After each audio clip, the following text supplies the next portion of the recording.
रहिए, आपसे फिर चर्चा करेंगे कुछ मिनटों बाद।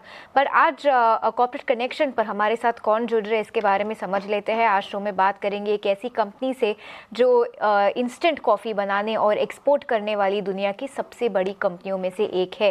ये B2B मॉडल पर काम करती है, यानी बड़ी FMCG कंपनियों के लिए उनके ब्रांड नाम से कॉफ़ी बनाते हैं। साथ ही अब टी, स्नैक्स जैसे नए प्रोडक्ट्स में भी उतर रही है। कंपनी के प्लांट भारत, वियतनाम, स्विट्जरलैंड जैसी देशों में मौजूद है। ग्रोथ और बिजनेस को लेकर क्या अपडेट है, इस पर बात करते हैं कंपनी के CEO प्रवीण जयपुरिया से। और ये कंपनी है CCL प्रोडक्ट्स। प्रवीण जी, हमारे साथ बने रहने के लिए बहुत बहुत शुक्रिया। पहले रॉ मटेरियल प्राइसिंग के बारे में बात करते हैं। आपके बिजनेस के लिए, कॉफ़ी के लिए रॉ मटेरियल का सोर्सिंग और उसका प्रोडक्शन एक काफ़ी इंपॉर्टेंट मेट्रिक है जो आपके फाइनेंशियल्स को डिटरमाइन करेगा क्वार्टर के अंत में। तो रॉ मटेरियल ट्रेंड्स के बारे में हमें बताइए। कॉफ़ी के दाम में आप कैसी ट्रेंड देख रहे हैं? वियतनाम, ब्राज़ील जैसी कंट्रीज़ में प्रोडक्शन लेवल कैसा है कॉफ़ी का? धन्यवाद स्नेही, मुझे यहाँ बुलाने के लिए। कॉफ़ी के प्राइसेस जहाँ तक उनका सवाल है, अभी वियतनाम क्रॉप जो है वो आना शुरू हुआ है और शुरुआती जो संकेत हैं वो अच्छे हैं। क्रॉप्स की सप्लाई अच्छी है और पिछले 10-15 दिनों में हमने 10 से 15% की गिरावट भी देखी है प्राइसेस में। तो ये एक अच्छा सिग्नल है कि कॉफ़ी के प्राइसेस अब थोड़े लोअर डाउन जा रहे हैं और स्टेबलाइज करेंगे वहाँ पे। तो पहले जो संकेत हैं वो इस तरह के बन रहे हैं। ब्राजील का क्रॉप जो है वो जून जुलाई के समय आता है, तो उस समय उनके प्राइसेस का जो है वो डिटर्मिनेशन होता है। बट अगर आप देखेंगे अभी तो वियतनाम क्रॉप के लिए जो आ रहे हैं वो अच्छी खबर है। प्राइसेस थोड़े निचले स्तर पे आए हैं। ओके। तो प्रवीण, इसके दम पर जहाँ पर हमने प्राइस कट देखा है, इसके वजह से क्या आपको लगता है भारत में और इंटरनेशनली भी आपके एक्सपोर्ट्स की डिमांड और डोमेस्टिक डिमांड में आप एक अपटिक देख सकते हैं? एक चीज जो हमने देखी थी जब प्राइसेस बहुत ऊपर भी थे कि कॉफी की डिमांड में बहुत ज्यादा गिरावट नहीं हुई थी। तो ये जो है ना, इसकी डिमांड जो थी बड़ी कंसिस्टेंट बनी हुई थी और सिर्फ अभी नहीं, हमने काफी साइकिल्स देखे हैं। हमने रिसेशन साइकिल देखा, हमने वॉर्स देखे, कोविड देखा। बट हमने देखा कि कॉफी की कंजम्पशन जो है वो अच्छी बनी हुई थी और अच्छी बनी रही। इनफैक्ट ये भी एक कारण रहा था कि कॉफी के प्राइसेस इतने बढ़ गए थे क्योंकि डिमांड की तरफ से कोई भी ये नहीं था, रिडक्शन नहीं था। तो मुझे नहीं लगता कि ये प्राइसेस कम होने से भी बहुत ज्यादा डिमांड बढ़ेगा, क्योंकि जब प्राइसेस बढ़े थे तो डिमांड कम नहीं हुआ था। तो वो अच्छे स्तर पे बने हुए हैं और ये अच्छी न्यूज भी है इस कैटेगरी के लिए कि समय कैसा भी हो लोग कॉफी पीते रहते हैं। तो ये अच्छी भी बात है हमारे लिए। काफ़ी अच्छी बात है कॉफ़ी के लिए। और प्रवीण जी, हमें ये भी बताइए कि GST कट्स के समय हमने इंस्टेंट कॉफ़ी पर 18% से सीधा 5% पर का कट देखा था। क्या आप ये कट अपने कस्टमर्स को पास ऑन कर चुके हैं और इसका आपके प्राइसिंग पर अगर कोई असर होगा? बिल्कुल, ये पूरा हमने उसी वक्त जो है जैसे ही अनाउंसमेंट हुआ था तो बड़े पैक्स के अंदर हमने प्राइस कट करके पास किया। छोटे पैक्स में जहाँ की प्राइसिंग फिक्स्ड होती है, वन टाइम यूसेज सिंगल सर्व जिसे कहते हैं, वहाँ पे हमने ग्रामेज बढ़ाए थे। तो हमने उसी समय से पास ऑन कर दिया था। और अब हम देख रहे हैं कि इंडिया में भी सप्लाई चेन उस समय थोड़ी डिसरप्ट हुई थी, क्योंकि नए प्राइसेस आपको मार्केट में लाने थे। बट अब हम देख रहे हैं कि चेन काफी अब स्टेबल हो गई है। फेस्टिव डिमांड भी अच्छी रही है और अब थोड़ा बहुत जो है रूरल डिमांड भी पिक कर रहा है। तो आने वाले वक्त में हम आशा करते हैं कि जो डिमांड सिनेरियो है इंडिया के अंदर वो भी काफी अच्छा रहेगा।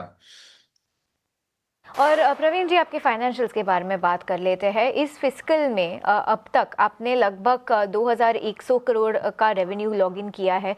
हमें बताइए, क्या सेकेंड हाफ में आप फर्स्ट हाफ से ज़्यादा मजबूती देख रहे हैं? आपके ईयर एंड का रेवेन्यू प्रोजेक्शन क्या रहेगा? तो नहीं, एक्चुअली जो है हमारा जो रेवेन्यू होता है वो काफी हद तक इस बात पे निर्भर करता है कि कॉफी के प्राइसेस कैसे हैं, क्योंकि हम कॉस्ट प्लस मॉडल पे काम करते हैं। तो उसी हिसाब से हमारा रेवेन्यू जो है, अगर आप टॉप लाइन देखेंगे तो वो थोड़ा ऊपर नीचे होता है। बट जहां तक सेकेंड हाफ की बात है, हमें लगता है कि हम इसी स्तर पे रहेंगे, मोटा मोटी ज्यादा फर्क नहीं देखने को मिलेगा। उसके बाद हम देखेंगे अगर कॉफी के प्राइसेस अगर गिरते हैं तो वो थोड़ा रेवेन्यू के अंदर में थोड़ा हम चेंजेस देख सकते हैं।